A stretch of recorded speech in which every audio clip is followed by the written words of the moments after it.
Welcome, everyone, to the Celebrity Josh podcast or YouTube show, depending on whether you're watching this on YouTube or listening on the podcast. Today's guest is Sean Jackson. Is that right? Yes, that's Excellent. correct.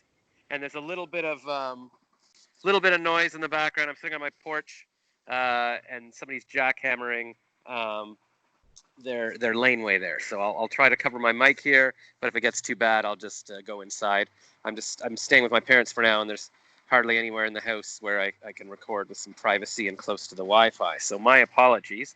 And I'm in Ottawa. I think, Sean, you're in a different time zone. Are you in LA? I'm actually in Northern California, Sacramento, Elk Grove, which is in Sacramento County. So I'm in the Pacific time zone. So I'm 3 hours behind you. Right. So yes, I was like, I knew, because you were saying, it's 9 a.m. for you, so I knew it was. Oh, silence. Very nice. Somewhere in California. I just assumed LA. I don't know, because you're like an entertainment guy.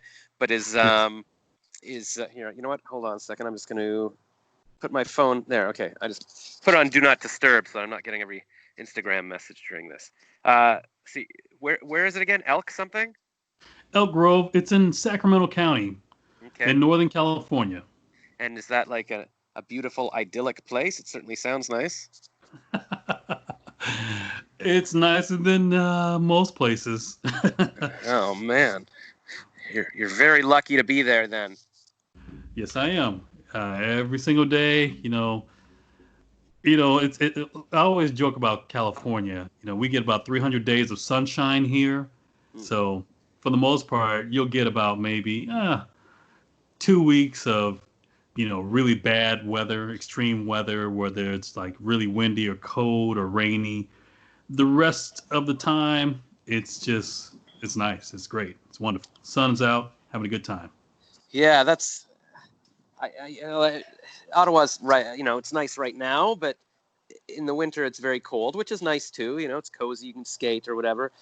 But yeah, every time I visit like California or Florida or something or Costa Rica, I'm like, why do people live where it's cold? Like if you can be where it's beautiful all the time, I don't know. I mean, so I got to work on getting my green card or something and then come hang out there. Should we give quickly like a little description of your bio or whatever so that people know like what you're working on? Sure, let's do it. So, Uh, yeah, go ahead. so for the past couple of years, I've been working as a screenwriter. Started out writing a couple features. One of the features called Clickbait, about a teenage high school senior. His parents own a little motel, and him and his best friend are just curious about girls. However, they get in some trouble when the parents leave for the week, leaving him in charge of the little motel. He ends up inviting a young girl over, who then sets up by planting a very bad computer virus on his computer servers, and she's blackmailing him for money. So it's a interesting concept. It's kind of like a dark comedy. That one was pretty funny to write.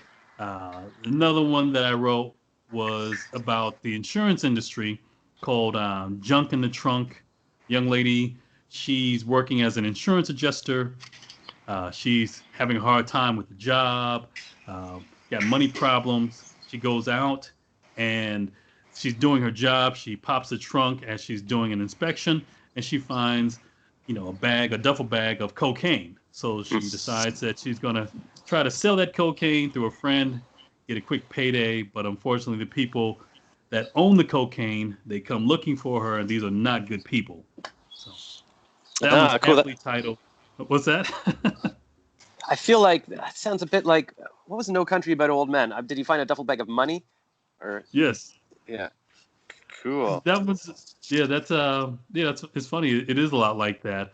Um, Unfortunately, this young lady, she's got to figure out how to get out of this mess.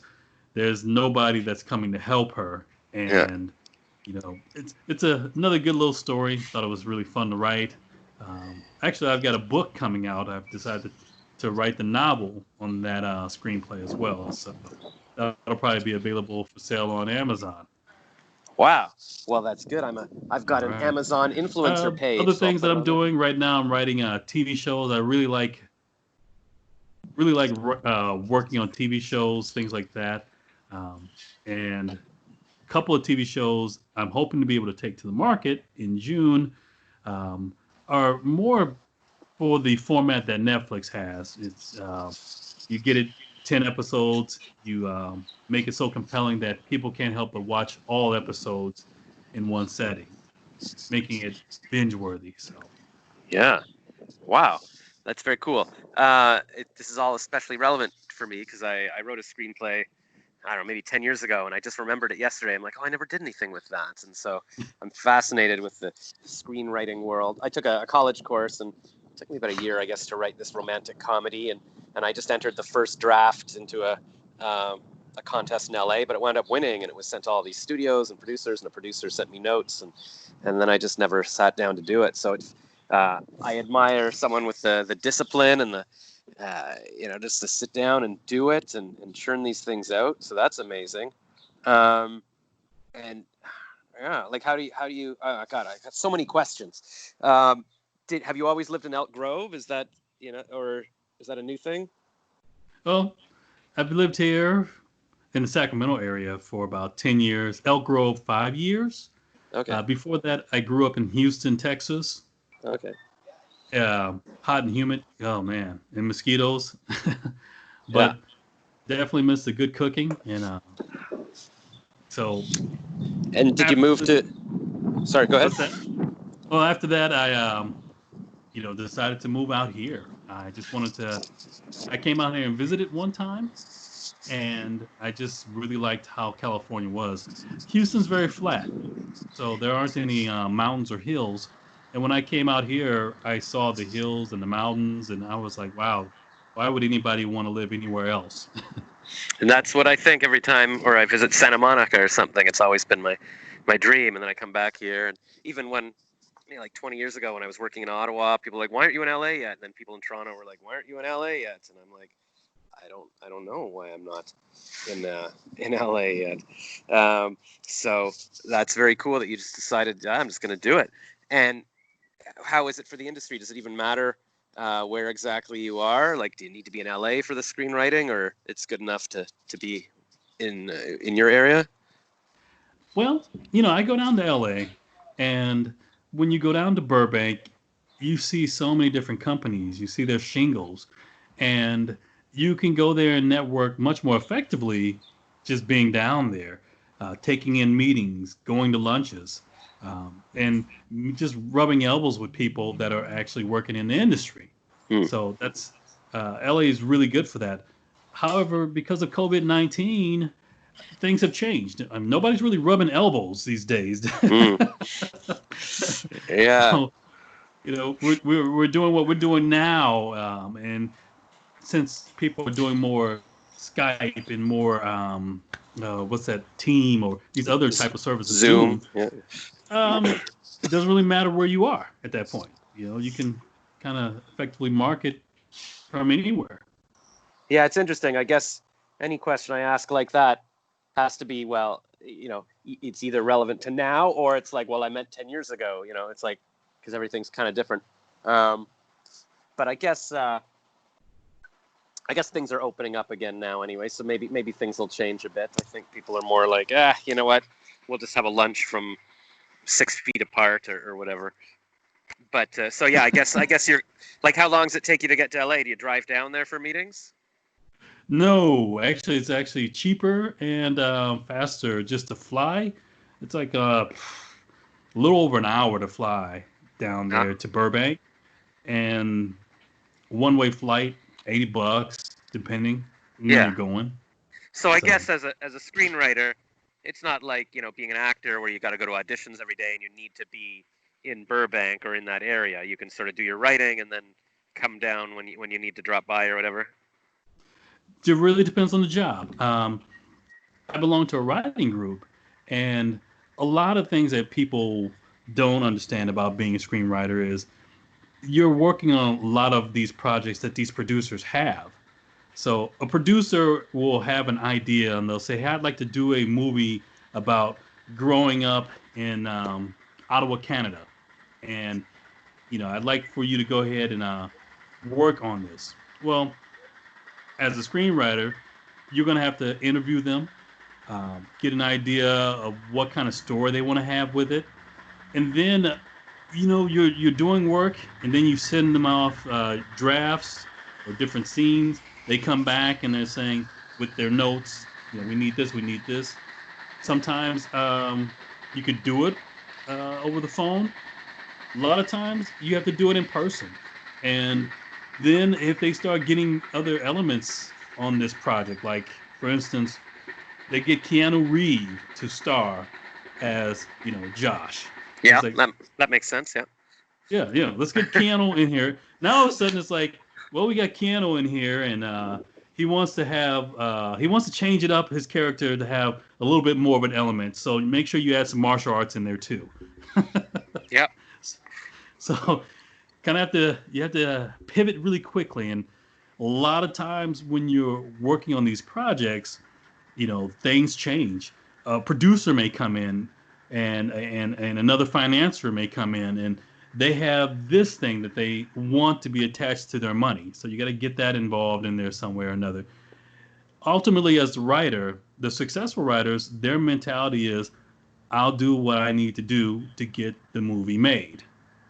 So, and you've got to have that mentality. So there is auditions, and of course, there's a lot of those meetings to where you're just constantly trying to stay on path with what this producer wants to get this movie made. Very interesting. Yeah. Okay. That's stuff I hadn't really thought about. Like, I always pictured it's just, you sit on your laptop and you write this thing for a year or whatever, and then you show it to somebody. And I don't know. Yeah, I didn't picture it as so active. And it's like, okay, this is what we're working on. Let's have meetings. Let's talk about which I kind of like more, because I like being around people and interacting. And I think that's why I never pursued the screenplay, because I thought, oh God, it's going to be so lonely. I'm just going to be sitting here for months typing this thing that might never get made. So I found that very hard. I was a copywriter for years, and one of the directors who came in to show his reel for a commercial, he directed like one of the Conan the Barbarian movies or something like that, or maybe he was I think the new remake or whatever. And I was talking to his assistant about maybe writing something for him, and they were like, yeah, you could write. They were thinking of doing, what was it, a TV show or something about advertising? Yeah, maybe like some kind of show that took place in advertising or something. And then, but I made the mistake of getting advice from people, like some woman I vaguely knew who's a producer, and she's like, "Oh, you should ask for more money," and so I don't know. Eventually, the guy was like, "Ah, you're too much trouble," and he just said, "Forget it." And now I'm like, that was kind of a chance to break into Hollywood with a director. What the hell was I thinking? So I've got a lot of regrets like that. But sitting in quarantine here, I've been remembering all these things. In fact, I forgot about that guy until just now, as we're talking.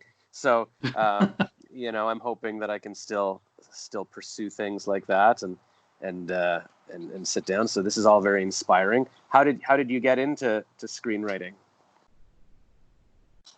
It's funny. I used to work for a guy back in 1997. We were working as executive recruiters, and he hired me. And during our breaks, from just basically hammering the phones, trying to recruit and find people to fill these positions, we talk about movies, and we talk about different TV shows, and we thought, man, this would be great if we could do that for a living. And then that was pretty much it. After I think I was there for like 6 weeks. I didn't last long. I was not a very good executive recruiter or headhunter. Yeah. I got fired. So, after getting fired, I just was like, okay, I'll find something else to do. And then, I just went about my life. Well, I was recently working as an insurance adjuster, and this was back in 2017.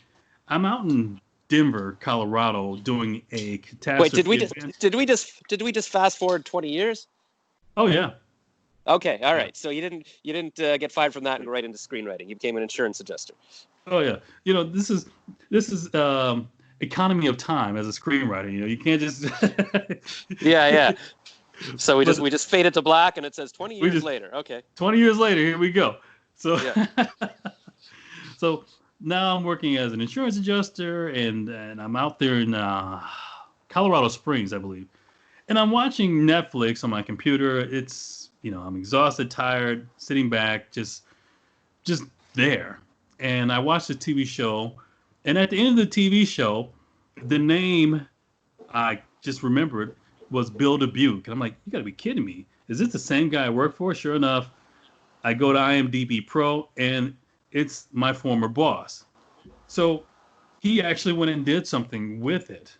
Um, he still worked as a headhunter for another 10 more years. But during that time period, he was just developing his skills and going out there and just trying to get better at it. And he never gave up on it. So when I saw that, that kind of like lit a fire under me. And I decided that I was going to go ahead and start learning how to do it. You know, at least try to do something that I thought was fun at first. And now it's fun, and it's actually something that I can see myself doing uh, as you know, until I decide to stop doing work altogether. So Yeah, yeah. That's pretty exciting. And then, so what did you do? Did you take a class, or how do you get into it? I think I started out just like everything else. You know, I bought a book on screenwriting, Save the Cat, and I thought that was very entertaining. It, if anything, it wasn't something that was made the idea of screenwriting intimidating. Um, that really was good because, you know, when you don't know anything about it, you're like, wow, write a screenplay. That's kind of scary. Yeah. But this book really broke it down. So I took that step, and then I decided to get really serious about it. So I mentored with this writer named Scott Parisian. He's out of Canada as well. He's up in oh man, where's he at? Um, I can't remember the area, It, but it's not like Toronto or something. not Toronto. He's in the Winnipeg, up in that area. Yeah, okay. That's where my family is from originally, so that's cool. Yeah, he's from the Code area. Yeah, yeah, exactly. Ugh. But he mentored me for a year, and you know, I paid for this mentoring process. But what he helped me do was understand structure of the story much better. Character development. I got really good as far as developing character, setting up the beats to where, okay, you've got a story, you've got to keep it straight from start to finish. There's got to be a midpoint, and then there's got to be an ending to where it's like, oh my gosh, you know. Yeah. And he really helped me do that. And over that time period, I got 2 screenplays completed, and you know, I got more confident in doing it.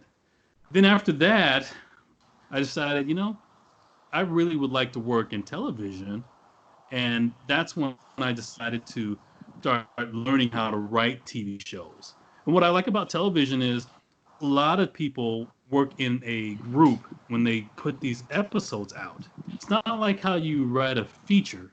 With a feature, it's pretty much you and maybe another guy, but when you're writing in television, you can have a team of writers working on that project, Mm. and you guys can bounce off the ideas off each other and learn that way. So, you know, if you like that type of environment, then TV is really good. Plus, another thing that I like about TV, you can tell a story over a course of 10, 12 episodes. You know, you could tell a story over 5 seasons. Whereas with a feature, you've got a limited amount of time and a limited amount of pages to tell a story. In a feature, you got about 110 pages on average to tell your story. Not with TV. TV, you know, you can really stretch that story out. You know what I mean? Yeah, yeah. No, it's the whole different exercise, and that didn't used to be. Well, I guess yeah, before Netflix and stuff. I mean, you could still write TV episodes, but I think until well, pretty, you know, in the past, you know, from Lost and stuff like that, things have become more episodic, and it's more like it's not just individual episodes. It's a long form story, and then obviously with Netflix and stuff like that, there's a lot more opportunities for that. It's not just limited to whatever the 3 TV stations are. So that's very exciting. Wow. And how long does it take to write a screenplay usually? Like, so I know, like, it's so intimidating to say, oh, am I going to have to spend 10 years doing this? Or Well, the truth is, you can write a screenplay. You can knock the screenplay out in a weekend. yeah, that's Now, what I heard. Isn't that the story that Rocky was written in a weekend or something? yeah. Yeah. Now, what you complete over the weekend and what you've seen at the movie theater, those are two different things. Yeah. Yeah. Okay. By the time it gets to the movie theater, it may have gone through many different drafts. Yeah. Okay. But to actually tell the story and knock it out, not really worrying about punctuation and grammar and even dialogue for that matter. You're just getting the story out. You can get that done in a weekend. Not a problem. Okay. Well, see, that's good to know. Yeah, because it's like, yeah, of course you got to then rewrite it and be working with people and moving things around and whatever. But to know that you could just sit down for a weekend and bash out a beginning of it, I think that, I mean, at least for me, that gives me a lot of hope. Like, it's not like, oh my God, I've just wasted 20 years of my life. I can never write a screenplay. It's like, you know what? I could sit down and write the next, Woody Allen-ish type movie this weekend and then start showing it around to people. So that's very inspiring. But yeah, okay, I cut you off. No, that's okay. Yeah. And from what I do, the first thing I do is just write out the beats, break down the scenes, and then I write it. And then after I write it, I read it, and I start going into, different elements of the screenplay. Like, okay, now I'm going to focus on the characters, and I'm just going to focus on my characters' development and make sure that their motives, their actions are true, and the interactions with other characters are true. Make sure that this person gives enough conflict to the main character so that it can be interesting. Then I'll go into it and I'll start looking at individual scenes. Is there conflict in every scene? You don't want to have a scene to where two people are talking and there's no conflict. That's just that's real life, and quite frankly, real life is boring. People don't Yeah. really Yeah. go to the movies to watch real life. They Yeah. want to see conflict in every interaction. So, Yeah. and Yeah. then yeah. Go ahead, Josh. Sorry. Oh yeah, that reminded me of something about. Oh yeah, that's right. I was on a reality show, and they kept saying, "No, What do you think of that other person?" Oh, see, there's the dog. I just want to show you. That's the dog. Hey, Copper, I'm just on a call. I've got cheese for her, but I'll give it to her next time because I was doing an interview. Yeah, I just in case this gives you idea for a script or something. I've been sitting on the porch for a few days, and I decided I'm going to start saying hi to the people walking by because I see the same dogs for every day, and so I've just said, "Hey, what's your dog's name?" And now you get to know them, and the dogs are shy at first, but now they like me, and so I brought out a piece of roast beef for Copper yesterday, and then she said she liked. Amy said Copper likes cheese as well, so I had cheese ready for her today. Oh wow. Um, yeah, I don't know. I don't know what the point is. I think people are like, "Why are you bothering us?" But it's also interesting because it's, I feel like I'm making friends, but it's just a tiny little street in this tiny little area. And there's a whole world out there. But I guess there's enough people that walk by this street to talk to, and you can't talk to everybody in the world. But yeah, so in No. terms of conflict, yeah, because I remember I was on this dating show, and they were like, "What do you think of the other guy?" And I'm like, "I don't know, he seemed fine." Like, no, he's your enemy, and it's like you think he's arrogant, and because yeah, they have to. Everything's got to be conflict. It's got to be some kind of interesting. I guess, and now I'm trying to remember from screenwriting class too. Yeah, there's always got to be a dynamic. Somebody wants something, and somebody else wants something in a scene. It can't just be like, "Hey, how's it going? We're going for coffee or whatever," right? All right. Yeah. Cool. Okay, so we can start a screenplay. We can bang it out in a weekend. And is that sort of basically what you do all day now? You'll sit and you'll work on your screenplays. Where do you write? Do you write in your apartment, or do you go out to a Starbucks? Or You not these know, days, but yeah. not really public places. I usually write at home. Yeah. Right here is like a little office area in the house that I can Mhm. write in. Also, I can go on the patio and write, um, or at the kitchen table. It just really depends. Yeah. Uh, I try to structure my day. And I'll get up. exercise, and then, I'm gonna start writing, and I have an idea of what I want to get accomplished that day. Um, then, there's downtime for lunch. Get back at it. Then I stop writing at around 3 or 4 o'clock, and then spend time with the family, help my son with his homework, spend time with my wife, play with the dogs, and you know, do it all over again the next day. Okay, yeah, because my other big regret is I never got married and had kids, and I realized I thought like, oh, that'll interfere with my creative work. I should just be famous, and then I didn't work on the famous stuff either. And now I realize it would have been probably more comforting to have a family around me, because I find it hard to just sit down and say, okay, I'm going to be writing alone for the next 12 hours and then go to bed again. So at least I guess it helps to say, okay, daddy's going to go work for a while, and then you see your family, and look forward to sort of talking to them at the end of the day. And that must give you some kind of comfort, I guess. Yeah. You know, it does, but it's like everything. I mean, the married guy will look at the single guy like yourself, and they'll say, "Oh my gosh, you can do anything you want. You can, if you want to go ahead and pursue this thing and become a celebrity, you could just go to LA right now. You don't have the kids to worry about. Get a job, get a roommate or 3 or 4 roommates so you can afford to live there. Hang out where they're hanging out. Nothing to lose. Go for it." Yeah. Whereas the single guy, 'cause, I was single at one time, they can always go back and look at the married person and say, yeah, but when you have a setback, there's somebody there who's in your corner. Um, there are people there that are going. You've got your own fan base, so to speak. Yeah. Yeah. you know, Yeah. It's so interesting. it's yeah, it's pros and cons. Yeah. Yeah. You're right. I mean, and that's the funny thing too, because the second I think about why don't I just pick somebody and marry them, then I'm like, oh, but then I'm trapped. I have to. That's where I'll be living forever. And if I had kids, then okay, we got to be there so the kid can go to school, and then I can't just go to LA or do comedy.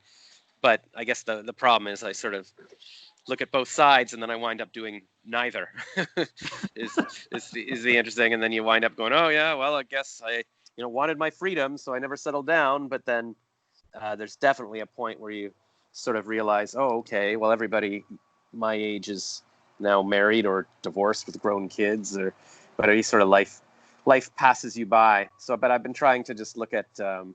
I don't know. I was just looking at Vin Diesel's Instagram a couple of minutes ago, and he's just like, "Hey, everyone, I'm just sending out love to you. I was going to tell you about my latest films, but I'm just going to talk about love for now. We'll talk about all the great stuff later, or whatever." And he's got like 64 million followers, and I'm like, I don't know. I just like, okay, I want to be like Vin Diesel. Heck yeah, who doesn't want to be like Vin Diesel? I mean, the Yeah. guy is like, he's got a successful movie franchise. He's handsome. Who doesn't want to just sit around and talk about love on Instagram? Yeah, exactly. I guess that's maybe not the most realistic goal, but I just keep trying to think of, okay, where would I be content for a while? Where would I be happy to work on my screenplays? And Ottawa's pretty and everything, but I feel like I'm, the world's passing me by here. But even Toronto, where I used to live, it's like it's not LA. So I don't know. I just before the pandemic, or in the beginning of March, I went to Orlando for a podcast conference, and then I was like, maybe I'll hang out in Florida after. But then I had to come back because of the pandemic. But then I guess my sort of plan was maybe to go from Florida to I know some woman in LA who had a room she said I could rent for a month, and I thought, okay, maybe I should just go rent that. And I mean, I wouldn't want to go there and just sit in the room and waste my time, but hopefully it would be inspiring. Maybe I would go do some amateur nights in LA, or I could sit and work on my screenplay even in a Starbucks and see other people working on their screenplays, or I don't know. I have all these hopes. I remember a screenwriting teacher years ago. I was like, why aren't you in LA? She's like, oh, I'm too old to go to LA. And I'm like, what does that mean? But I guess people start to get settled in their ways and figure, it's you feel like there's no point now in trying to go network. I was just looking at a job opening on LinkedIn last night for or was it this morning? I don't know, for like a radio hosting job. I think maybe in California or something. And it said, we're equal opportunity, diverse, all races, genders, ages, brackets over 40. I'm like, wait, is that a protected group now? Over 40, Jesus. Yes. Yes. So, okay. So I was 40 like, is a protected group. wow. So I don't know. So I'm like, but that means they're looking at you like, oh, you've got whatever. I've got to stop spinning, but so maybe I should just sit down and pay for Final Draft or whatever, and just. I never even paid for that. A girlfriend had an extra password like 20 years ago or something, so I was always using her version or something. But I think it's maybe time to just start banging it out again. Maybe I could send you my scripts or something, or my ideas, just to have some companionship and get your thoughts on it. I think that might help. Sure, definitely. Wouldn't mind. I mean, in this business, it's all about paying it forward. I review a lot of screenplays from professional writers, actually. You'd be amazed. A professional writer who's out there working will send you their script and say, hey, what do you think of this? And they want your honest opinion, because a lot of times there are things that make sense in your mind, but then all of a sudden somebody else reads it and they're like, did you consider this? Or I don't quite understand this. Or maybe maybe you need to strengthen this little area, Yeah. Definitely do. And people do it for me all the time. Man, I love when people give me feedback. Oh my gosh. Because if they can find something, then that means that I can get there and improve it. If they can't find anything, it doesn't mean my work is perfect. It just means I got to go and keep looking for someone that can find something that I can improve. Yeah, because it does take, it takes a special person to be able to look at something and go, you know what, I can see a problem, or I see an opportunity for something, or I can see a different idea there. Like it's not easy to do that, right? Most people would just look and go, yeah, it seems fine, I don't know. Right. So that's very cool, and it's nice that they're taking the time to do that, because I think most, it takes a while to read a screenplay, so to invest, all that time in somebody's thing would definitely be an investment on their part. So that's nice that everybody's helping each other out. Cool. All right. And have you been doing these other, because I think we met on Lunch Club. Have you been doing other Lunch Club meetings and met some interesting people? This is my first lunch club meeting, actually. Oh, cool. And it's funny. I got the invitation from, oh man, what's that gentleman's name? And I wanted to remember his name, but he is a very successful producer. He produced the movies House Parties. I saw these movies growing up in high school with Kid and Play. Yeah. They were throwing the house party when their parents were away, and it spawned a successful franchise. Reginald, what's his last name? But he invited me to come to Lunch Club. He thought it would be good, and so I was very honored that he sent that invitation out. Yeah, very cool. Well, I'm honored to be. And one thing I want to say, Yep. If Morgan Freeman had thought like a lot of people think, where maybe time has passed me, we wouldn't have Morgan Freeman. I mean, that guy was 50 years old when he started his first movie. 50 years old. Really? What was he doing before that? He did a lot of public broadcasting work. He did some acting work. When I was a little boy growing up, he was on this TV show that came on right after Sesame Street called The Electric Company. Yeah. They had Spider-Man on there and stuff. Had Spider-Man, and he was one of the regulars on that show. So I had always remembered who he was, because when I saw him later on in life, I was like, oh, it's the guy from the Electric Company, Yeah. But, he didn't start in his first movie until he was 50 years old, Cool. And then you have another comedian like yourself, Robin Harris. Robin Harris, he's passed away, but Robin Harris, African-American comedian, hilarious. Probably one of the funniest guys that came out of the 80s and the 90s. He was out there, and some would say that it was a little later on in life that he finally broke out, but he did break out and just never gave up. Then you have people like Bernie Mac. I remember Bernie Mac when Bernie Mac was just doing his comedy shows. He didn't really break out until probably his late 40s. And that's when he had his TV show on Fox. And everybody, he was mainstream at that time. But, when I saw the Bernie Mac show, I was like, oh, it's just Bernie Mac. He was a familiar face. He didn't really break out until later on, but he didn't give up. And my point is, you don't really have to be, newly minted 20-year-old with a screenplay to make it in the business. You know, Bill Dubuque didn't actually get his first screenplay done until he was like in his late 40s. You know, so Okay, so that's good. Yeah, because I remember, I think, I can't remember where I heard this, but maybe it was my screenwriter teacher saying too, like, it's tough. Nobody wants to buy a screenplay from someone over 40 or something.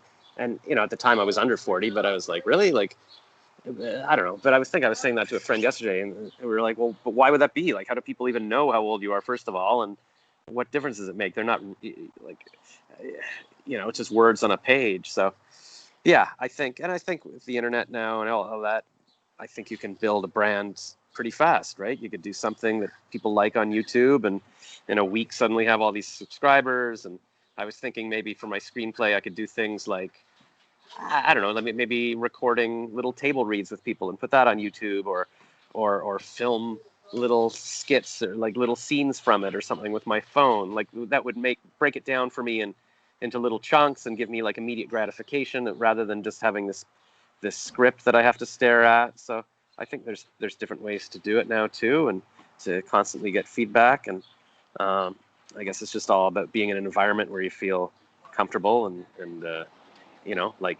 like Elk Ridge or wherever it is, and some Elk Grove. Elk Grove. Yeah, cool. All right, well You got to that's stay all. empowered. Yeah, you got to stay empowered. If you don't put yourself in an environment to where you're empowered, then you're gonna hear the little voices in your head that are gonna make you doubt yourself. And we all have these voices. Um, Man, these voices will just challenge you. They will point out things like, look at you. You remember when you used to look this way? Now you look this way. Or Yes. are you sure you want to do that? Do you remember back in the third grade, you decided to try out for hockey and you got hit in the face with the puck? How'd that Yeah. work out for you? Now you want to be a screenwriter? I mean, that little voice just it's almost like it's just in there to just stop you from living your life. Yes. And you got to stay empowered. You have to stay empowered. If you don't do things aggressively to stay empowered, then you know that little voice will win, and you won't really enjoy your life. Eventually, you'll come to that point to where you'll look back and be like, "Man, I should have just went for it anyway." You know? Yeah, and I mean, that's the thing. And I keep thinking, oh, if I when I was 20, I should have said, I'm just gonna go for it and go to LA. Or when I was 30, I should have just quit advertising, said I'm gonna go to LA.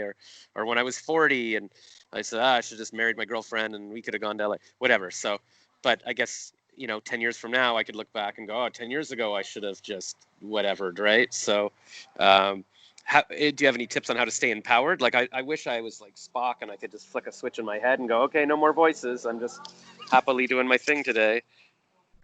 Well, what I do to stay empowered, Yeah. I meditate Mm. every day, and I'll do 20 minutes a day. And what I've come to understand is that what meditation does, it allows you to silence the voices. And once you're able to do that, those thoughts, those voices, just the ideas, once you're able to just silence that, you come to realize that your life is a story. Your life is a story that you tell yourself every single day you wake up. For instance, when you first wake up in the morning, most of us need a minute to try to sit at the edge of the bed and figure out where we are, how we got to this place, who we are, Yeah. whether the dream we had was real or not. And all this happens within, about 30 seconds to a minute. It's like resetting, warming up the computer. What you're really doing is you're remembering the story of your life. And then once you get it down, you're like, okay, yes, I'm Josh, and I got to go brush my teeth. And then after that, I'm going to go downstairs and have breakfast. Maybe mom's got coffee. We'll sit down and talk.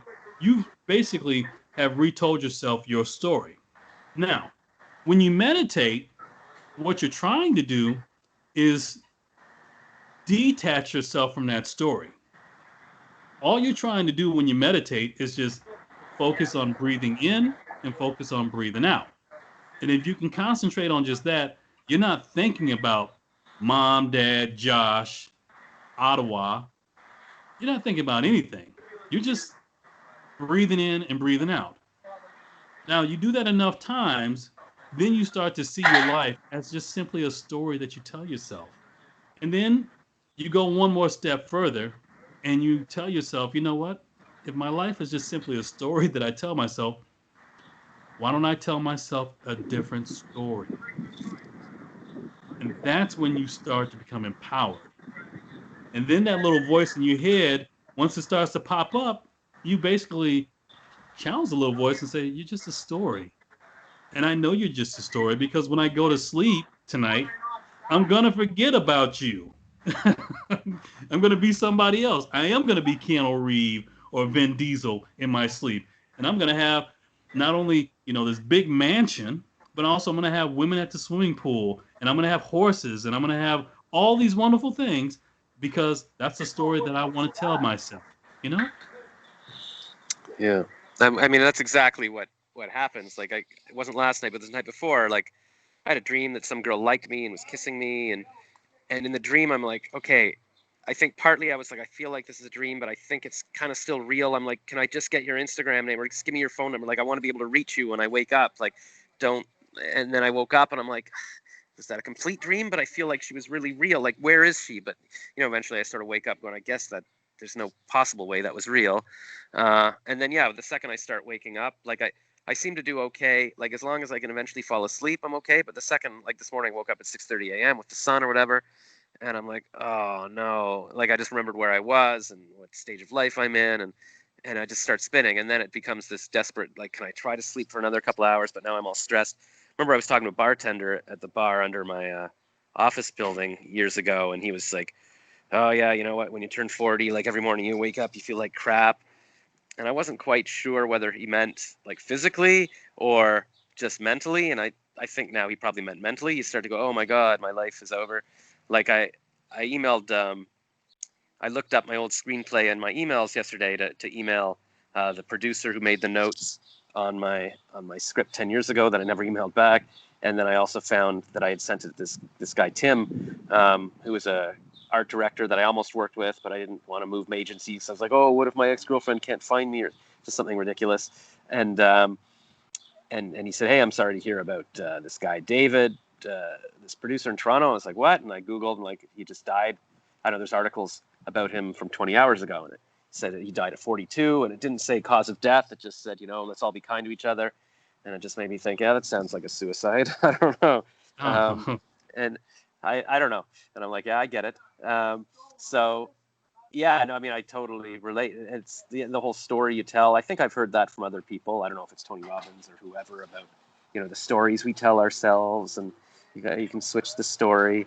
So hopefully I can definitely try doing that. Like meditation, I've never tried. It terrifies me because I always feel, even the second I start to feel not awful, my brain goes, wait a minute, don't you remember this or what you regret or whatever? Like, don't forget that, because you have to hold on to it. Somebody just commented on LinkedIn saying, she's seen this especially with comedians. They feel that their pain and their suffering is something they need, because otherwise, what are they going to be funny about if they can't comment on, their pain and stuff? And she's like, can you relate to that? I'm like, yeah, I've always felt like, well, first of all, I felt like, what if I get a girlfriend, then I can't do comedy about dating anymore, and all my comedy is about dating. And then my other thing was, yeah, like if I stop being neurotic or worrying about things, what am I going to make jokes about if everything's okay? Which is probably crazy. You can, clearly you could have done comedy about family or whatever, and also, especially now, I mean, you see all these dads dancing with their daughters on TikTok or whatever. Like, I mean, my right. kids could have been I could have had Jaden and Willow Smith, and those could have been my kid. Like, it's the opposite of oh, you can't do your comedy.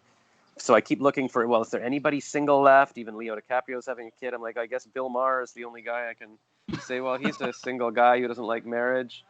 I don't know. But yeah. All right. Did you learn to meditate any particular place? Do you have to Google how to meditate? Oh gosh, I've been meditating since I was in the 7th grade. Oh, wow. Okay. Yeah. So you So you learned your thing, but I'm sure I could look it up. I think I mean, and there's plenty of Instagrammers that will teach me to meditate, I'm sure. Believe me, there are plenty of books on Amazon, Yeah. Instagram. They will all show you how to do it. I mean, I don't know if there's necessarily a movement of meditation, or maybe we just have more access to uh, various different diverse ideas, which make us believe that there are more people Hold on out there. one second. This guy just opened oh my God. That's not. Yeah, I guess we'll wrap this up soon. That's probably a sign to do that. But sorry, you were saying that there's books on Amazon? Oh yeah, you can find books. You can do Audible books. There's really no wrong way to do it. Some people sit with their eyes closed. Some people stare at a candle when they do it. Just whatever works well for you. You're just trying to. What you're just trying to do is just slow down your thought process, and then eventually look at it from an objective point of view, and just say, I could choose to think this way, or I could choose to think another way, and just realize that you really have control over your mind. I mean, your mind is really a tool, just like your eyes, your nose, Mm-hmm. your heart. They're tools. You're not your mind. Your mind is basically the story that you tell yourself. Heck, Yeah. here's the thing that's really interesting. Some scientists don't even believe that whole thought of personality really doesn't exist. It's just something that we make up. There's really no, yeah. Sorry, the That whole what? well, the whole personality. Like some scientists have done research and on the mind and on the brain, and they can't really understand how the individual personality is formed, and they believe that it's an illusion that's created by the processes, electrical patterns that happen in our minds from axons to neurons, creating electricity, which create kind of a magnetic cloud personality, to where it's just something that really doesn't exist. It's made up, your personality, all this stuff. Some scientists believe that. That's going to freak me out.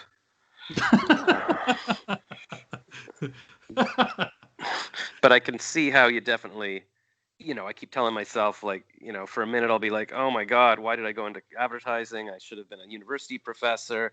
And I picture this perfect life where every year I'm teaching new students and I'm walking around this beautiful treed campus, and I've got a wife and kids, and I can do stand up in the evening. Like I've just been picturing that perfect life the past week, and I'm like, oh, I just wasted 20 years working in advertising and whatever.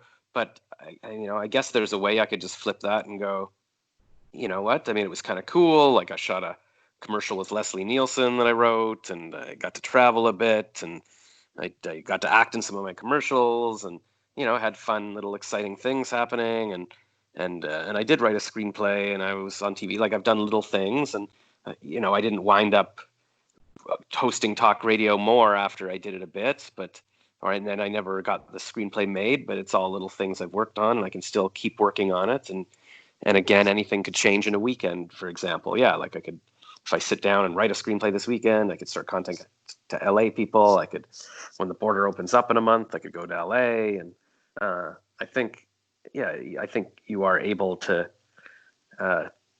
just look at things in a different way, and stop telling yourself that was bad, and you can say it was good or whatever.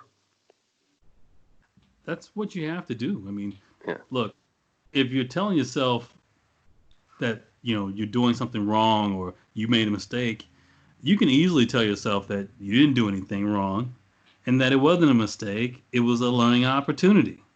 Yeah. So, It depends on the conversations that you want to have with yourself. I mean, yeah, and I think it's ask yourself. Yeah. Sorry, go ahead. You were going to ask yourself. I was going to say you could bash yourself, Oh.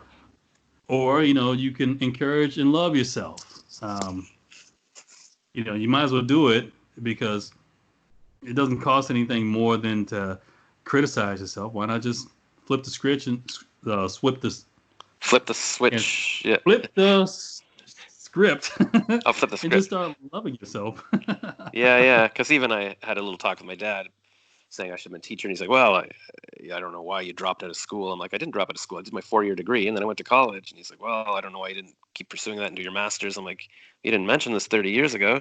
Uh, and then I started thinking, "Oh my God!" But yeah, I mean, I guess people keep saying there's no point in rehashing the past, but that's hard to take to heart and go, "Well, there's no point, so I might as well stop rehashing the past," because it's like uh, it almost implies that yeah, you did make a mistake, but there's just no point in thinking about it. But I think it'd be better to think of it as like, no, I mean, you can just look at it in different ways and say, hey, that was kind of an exciting life in this career, and now I'm using all the contacts I made, and yeah, sure, I didn't work on that screenplay for 10 years, but I'm going to take a crack at it now, and maybe there's different opportunities now or something. I just heard back from the producer, and he said, hey, yeah, it has been a long time. I'm not really working on comedies anymore because comedies are so subjective, and I don't really remember your script other than the title, but let me know if you've got anything. So uh, so who knows, right? I mean, uh, I guess I'll see. What can I just ask quickly, like what exactly your morning routine is? Like what time do you get up and what do you do for exercise? I'm really trying to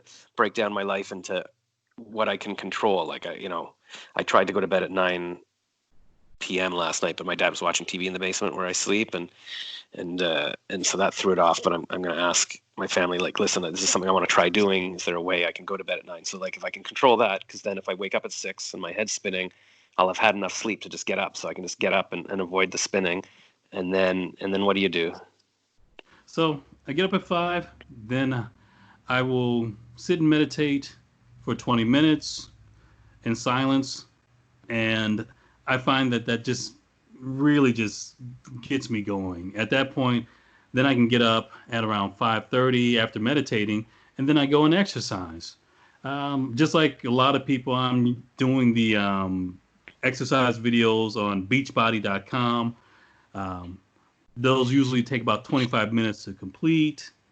Uh, After I get my tail kicked, Yeah. then it's around 6, 7, sometime around there, depending on when I did actually get up or when I finished meditating.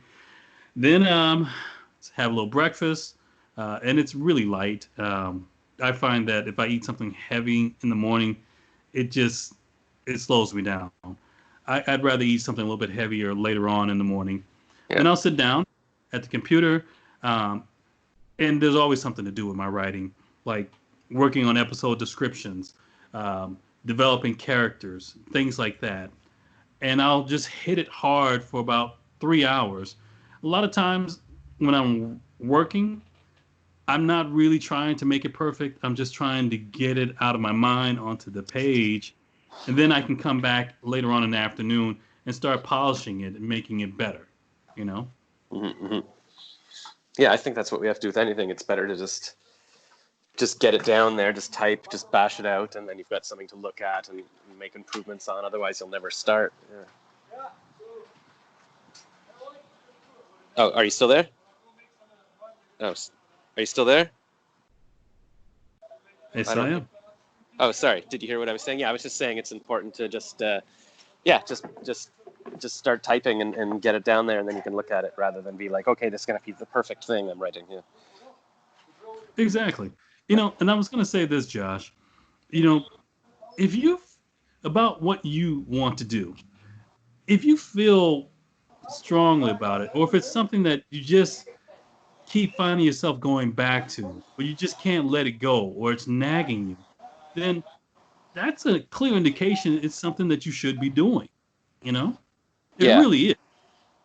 It really is a clear indication. If you've had success doing something, like I looked at your Facebook feed and some of the people that you've interviewed, some of these celebrities, you know how hard it is to actually get on a red carpet. you know, Yes. you know how hard it is to get these people to talk to you.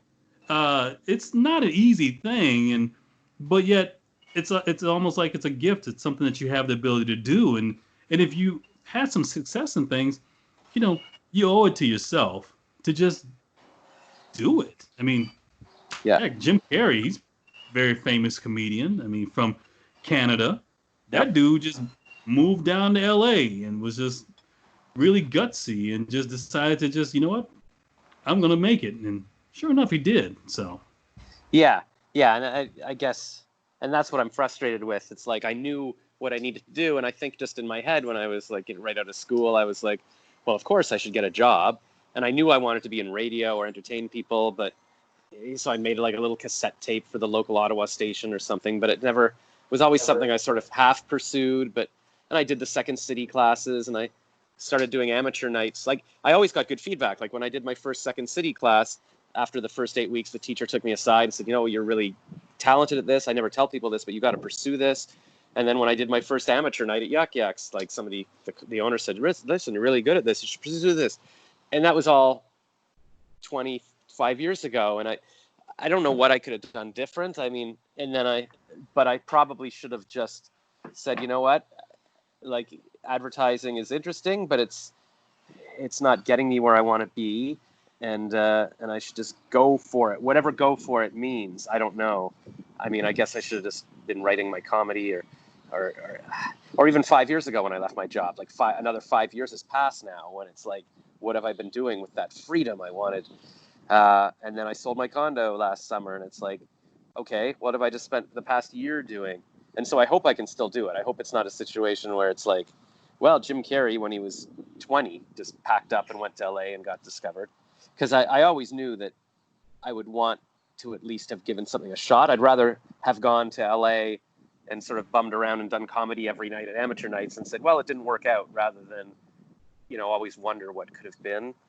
But yeah, like the guy, I interviewed a guy yesterday from Lunch Club was a lawyer, and now in his early 30s, he's realized he always liked wrestling. And so he's taking wrestling school, and all the other wrestlers are 10 years younger, but he's going to work on his character rather than his crazy flips. And so he wants to be like, The Rock or whatever, like those kinds of wrestlers.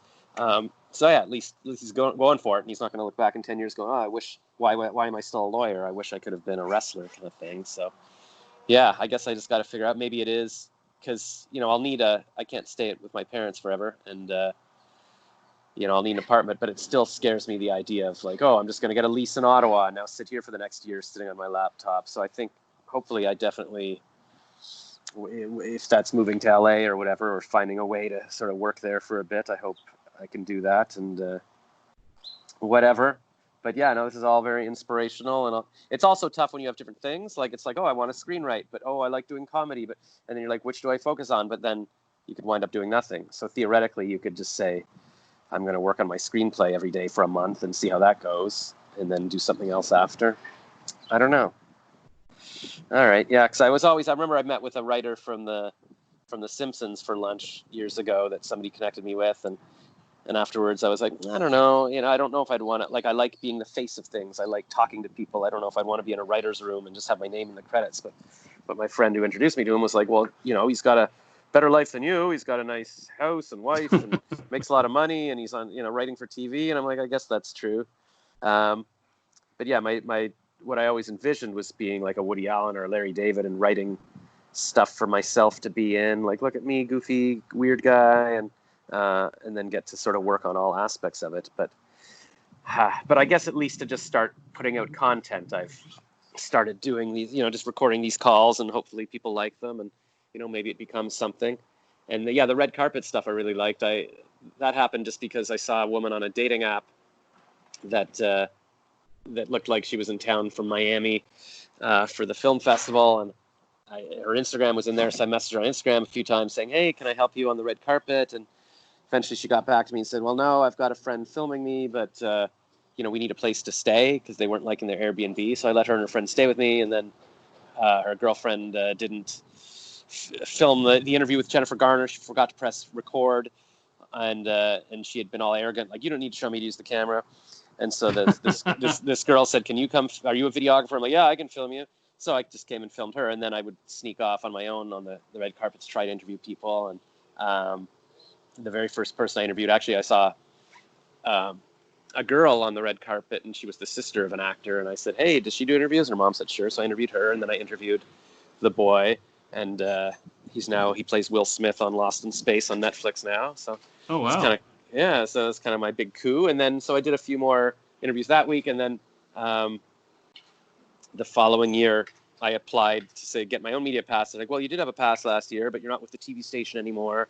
So, oh yeah, because they eventually gave me the other girl's pass, like the camera girls, because she went back home, and so they gave me a 2-day trial or whatever, and so I managed to run around, and that's when I did my Jim Carrey interview, and I drew cartoons of all the people, and then I would chat with them, and yeah, and then the following year they're like, well, you don't have enough followers, or I don't know what their criteria is, like I just wasn't big enough, or and so yeah, so I wasn't able to get it again, but at least I've got those little clips, and I'm hoping I can use those to at least show people, here's me talking to James Franco, and so would you want to talk to me? And that would be, rather than me just being some random Instagram person, you can see, oh, he has talked to these people, so maybe it can become something. Maybe I could become like a Joe Rogan, where just talking to people and then also doing stand up, and then I feel like, I always thought, like, if I could make it big doing something, then I could translate that into other things. Like, people buy Sylvester Stallone's paintings because he's him, or they'll go to Woody Allen's concerts because, oh, I know him from his movies.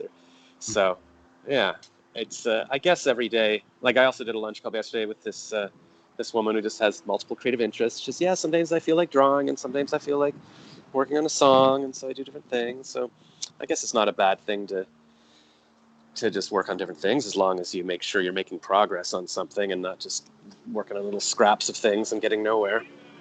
Huh. All very interesting. And the other, just a quick thing about, like, telling stories and whatever, and like it was different like 20 years ago. Like, there wasn't necessarily live calls on the internet or whatever. Like, I can say, oh, I should have just gone to Hollywood, but it would have been tougher then. Like, you've got a VHS tape you're going to mail to someone, but now you really could do stand up, or I've been telling myself I just want to film a joke a day of me talking in front of a wall, and I can put it online and build it that way. Like, more people can see you. So it's also possible that just when I was younger, the capabilities weren't there necessarily. It wasn't as easy to just break through and have an outlet like this. So it could be that, okay, the time is right now that we've got these opportunities. And clearly, I finally have the ability from my phone to interview someone live like you. Maybe it's just because that wasn't possible before. I wasn't doing it. So now I'm taking advantage of things like that. So that's the way I could tell the story, right? That's right. That's absolutely right. All right, cool. Well, I guess that's good for now. We've talked for an hour. I found it very inspiring and enlightening, and hopefully we can have more talks in the future, and you can tell me about your other, what you're working on and all that, about your ladies finding cocaine bags and such. I'll be sure to definitely let you know what goes on, what happens. And yes, I'd love to talk with you again, Josh. I really enjoyed talking with you. Thank you. And is there anywhere, you want people to follow you on social media or anything like that? I've got my Facebook page, but I don't have LinkedIn. Well, actually, I do have LinkedIn, but I'm not really aggressively doing the social media marketing. But if you can, please send me the link to where you post this video. And as I start to work more with my social media thing, I'll post it there for sure. Oh, for sure. Yeah, I'll send you the YouTube for sure. And yeah, I'm glad you're spending your time actually writing your stuff. I mean, a lot of people waste time doing social media nonsense and not get anywhere. But the true stars, other than I guess Vin Diesel, he's got his Instagram. But most people are just actually doing their thing, and they don't need to be sitting there on LinkedIn writing their motivational posts of the day. They're just doing it. Cool. All right. Well, thanks so much, and good luck. I guess, what is it now? Like 10 a.m. over there? Oh no, actually no. I'm not. About 10 to 11. Yeah, no. Yeah, I was looking. It says an hour and 4 minutes, and I thought that's 1:04 p.m. But no, that's the amount of time we've been talking. So yeah. All right. Well, good luck, and yeah, we'll talk again soon. Thanks for being on Celebrity Josh, Sean Jackson. Thanks. Talk to you later, Josh.